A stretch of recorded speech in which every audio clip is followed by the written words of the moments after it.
Assalamualaikum warahmatullahi wabarakatuh. Saya Reni Nur Afriani. Pada kesempatan kali ini, saya akan memaparkan pembelajaran mata kuliah psikolinguistik terkait tentang pembahasan pemerolehan bahasa. Dimulai dari pengertian bahasa. Apa yang dimaksud dengan bahasa? Bahasa merupakan alat komunikasi yang paling esensial bagi manusia. Bahasa yang dimiliki oleh manusia sangat dinamis, sehingga terus berkembang dari waktu ke waktu.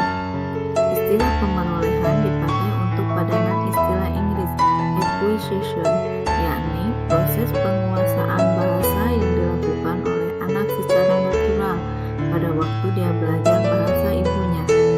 Jadi, pemerolehan bahasa diartikan sebagai penguasaan bahasa pertama seorang anak di mana dia tinggal. Proses pemerolehan bahasa ini berlangsung secara tidak sadar. Sejarah kajian pemerolehan bahasa. Konon Raja Mesir pada abad ke-7 sebelum Masehi, Sumerkes I menyuruh bawahannya untuk mengisolasi 2 dari anaknya untuk mengetahui bahasa apa yang akan dikuasai anak-anak itu. Sedangkan Igram pada tahun 1989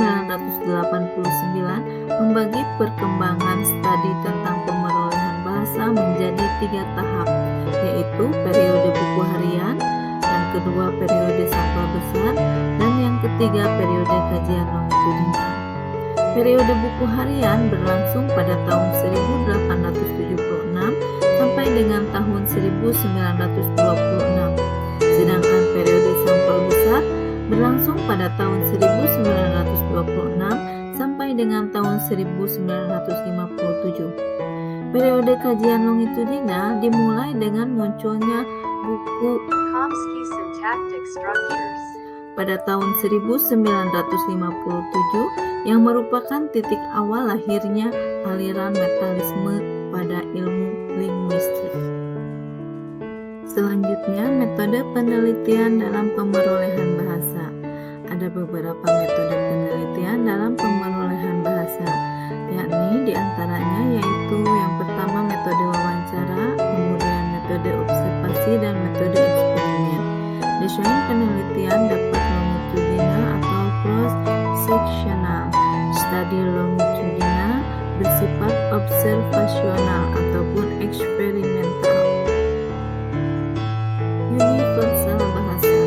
Menurut Greenberg pada tahun 1963 meneliti banyak bahasa dan dari bahasa-bahasa itu disarikan piktur-piktur mana yang terdapat pada semua bahasa. Sedangkan menurut Camry pada tahun 1989 membagi universal bahasa menjadi 2 kelompok besar, yakni yang pertama absolut, yang kedua tendensius. Nurtur maupun natur diperlukan untuk memperoleh bahasa. Natur diperlukan karena tanpa bekal kodrati makhluk tidak mungkin dapat berbahasa. Sedangkan nurtur juga diperlukan karena tanpa adanya input dari alam sekitar, bekal yang kodrati itu tidak akan terwujud. Universal dalam pemerolehan bahasa.